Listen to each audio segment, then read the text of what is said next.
नमस्कार दोस्तों, एक बार फिर से स्वागत है हमारे चैनल ज्ञानवाला में। हर साल जेठ मास की अमावस्या को उत्तर भारत की सुहागिन महिलाएं पूर्णिमा के दिन वट सावित्री की व्रत करती है। आइए सुनते हैं वट सावित्री की व्रत कथा। भद्र देश के एक राजा थे, उनका नाम अश्वपति था। भद्र देश के राजा अश्वपति की कोई संतान नहीं थी। उन्होंने संतान प्राप्ति के लिए पूरे मंत्र उच्चारण के साथ प्रतिदिन 1,00,000 आहुतियाँ दी। 18 वर्षों तक यह क्रम जारी रहा। इसके बाद उन पर कृपा हुई और उनके यहाँ एक कन्या ने जन्म लिया। उस कन्या का नाम सावित्री रखा गया। अब सावित्री बड़ी हो गई और बड़ी होकर वे बहुत रूपवान हो गई। उसके योग्य कोई वर नहीं मिल रहा था। वर ना मिलने की वजह से सावित्री के पिता बहुत दुखी थे। उन्होंने अपनी कन्या सावित्री से कहा कि तुम स्वयं ही अपने लिए योग्य वर तलाश कर लाओ। सावित्री अपने पिता की आज्ञा पाकर अपने लिए वर ढूंढने निकल गई। सावित्री तपोवन में भटकने लगी। वहाँ उसे सौलभ देश के राजा धूमसेन मिले। क्योंकि उनका राज किसी ने छीन लिया था, इसलिए वे वहीं रह रहे थे। उनके पुत्र सत्यवान को देखकर सावित्री ने पति के रूप में उनका वरण कर लिया। इसके बाद सावित्री घर लौट आई। सावित्री जब घर पहुंची तो उसने अपने पिता के साथ नारद ऋषि को देखा। पिता के पूछने पर बताया कि उसने सौलभ देश के राजकुमार सत्यवान को अपना पति स्वीकार कर लिया है। जब नारद ऋषि को ये बात पता चली तो उन्होंने कहा कि हे राजन, ये आप क्या कर रहे हैं? सत्यवान गुणवान हैं, धर्मात्मा हैं और बलवान भी हैं, पर उनकी आयु बहुत कम है। वे अल्प आयु हैं। 1 वर्ष बाद ही उनकी मृत्यु हो जाएगी।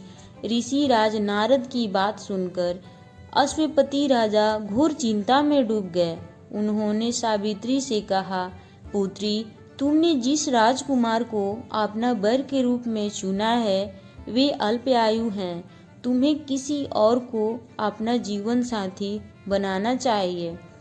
इस पर सावित्री ने कहा, पिताजी, आर्य कन्याएं अपने पति का एक ही बार वरण करती है। राजा एक ही बार आज्ञा देता है और पंडित एक ही बार प्रतिज्ञा करते हैं और कन्यादान भी एक ही बार किया जाता है। सावित्री हठ करने लगी और बोली, मैं सत्यवान से ही विवाह करूंगी। जब सावित्री नहीं मानी तो राजा अश्वपति ने सावित्री का विवाह सत्यवान से करा दिया। सावित्री अपने ससुराल पहुँचते ही अपने सास ससुर की सेवा करने लगी। समय बीतने लगा। नारद मुनि ने सावित्री को पहले ही सत्यवान के मृत्यु के दिन के बारे में बता दिया था। वे दिन जैसे जैसे करीब आने लगा, सावित्री अधीर होने लगी। सावित्री ने 3 दिन पहले से ही उपवास रखना शुरू कर दिया और नारद मुनि द्वारा बताई तिथियों पर पितरों का पूजन भी किया। हर दिन की तरह सत्यवान उस दिन भी लकड़ी काटने जंगल चले गए। साथ में सावित्री भी गई। जंगल में पहुंचकर सत्यवान लकड़ी काटने के लिए पेड़ पर चढ़ गए। तभी उनके सिर में तेज दर्द होने लगा। दर्द होने के व्याकुल के कारण सत्यवान पेड़ से नीचे आ गए। सत्यवान के सिर को गोद में रखकर सावित्री सत्यवान का सिर सहलाने लगी। तभी वहाँ यमराज आते दिखाई दिए। यमराज अपने साथ सत्यवान को ले जाने लगे। सावित्री भी उनके पीछे पीछे चल पड़ी। यमराज ने सावित्री को समझाने की कोशिश की कि यही विधि का विधान है, पर सावित्री ने नहीं मानी और यमराज के पीछे चल पड़ी। उन्होंने यमराज से कहा कि मैं सत्यवान को ले जाने नहीं दूंगी। सावित्री की निष्ठा पतिव्रता को देखकर यमराज ने सावित्री से कहा, हे देवी, तुम धन्य हो, तुम मुझसे कोई भी वरदान मांग लो। सावित्री ने कहा, मेरे सास ससुर बनवासी और अंधे हैं, आप उन्हें दिव्य ज्योति प्रदान करें। यमराज ने कहा, ठीक है, ऐसा ही होगा, जाओ अब यहाँ से लौट जाओ। लेकिन सावित्री अपने पति सत्यवान के पीछे पीछे चलती रही। यमराज ने कहा, देवी, तुम वापस जाओ। सावित्री ने कहा, भगवान, मुझे अपने पति देव के पीछे पीछे चलने में कोई परेशानी नहीं है, पति के पीछे चलना ही मेरा कर्तव्य है। सावित्री ने बात सुनकर यमराज ने उन्हें एक और वरदान मांगने को कहा। सावित्री बोली, मेरे ससुर का राज छिन गया है, आप उन्हें वापस दिला दें। यमराज ने सावित्री को यह वरदान भी दे दिया और कहा, अब तुम यहाँ से लौट जाओ। लेकिन सावित्री पीछे पीछे चलती रही।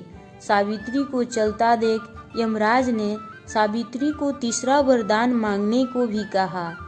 इस प्रकार सावित्री ने सब 100 संतान और सौभाग्य का वर मांग लिया। यमराज ने इसका वरदान भी सावित्री को दे दिया। सावित्री ने यमराज से कहा, प्रभु, मैं एक पतिव्रता नारी हूँ, आपने मुझसे पुत्रवती होने का, संतान का वरदान दिया है, अब आप मेरे पति को कैसे ले जा सकते हैं। यह सुनकर यमराज को सत्यवान के प्राण छोड़ने पड़े। यमराज अंतर्ध्यान हो गए और सावित्री उसी वट वृक्ष के पास आ गई जहाँ उसके पति का मृत शरीर पड़ा था, और सत्यवान फिर से जीवित हो गया और दोनों सुखी सुखी अपने राज्य की ओर चल पड़े। जब दोनों घर पहुँचे तो उन्होंने देखा कि उनके माता पिता की आंखों की दृष्टि लौट आई है। इसके बाद उन्हें उनका राज्य भी वापस मिल गया है। इस प्रकार सावित्री सत्यवान हमेशा सुख भोगते रहे। तो ये थी वट सावित्री व्रत कथा। इस व्रत कथा को सुनने से और व्रत करने से वैवाहिक जीवन या जीवन साथी की आयु पर आया किसी प्रकार का कोई भी संकट टल जाता है। आपको यह कथा कैसी लगी, आप कमेंट बॉक्स में ज़रूर बताएं। धन्यवाद। इसी तरह के और वीडियो देखने के लिए हमारे चैनल ज्ञान वाला को जरूर सब्सक्राइब करें। धन्यवाद।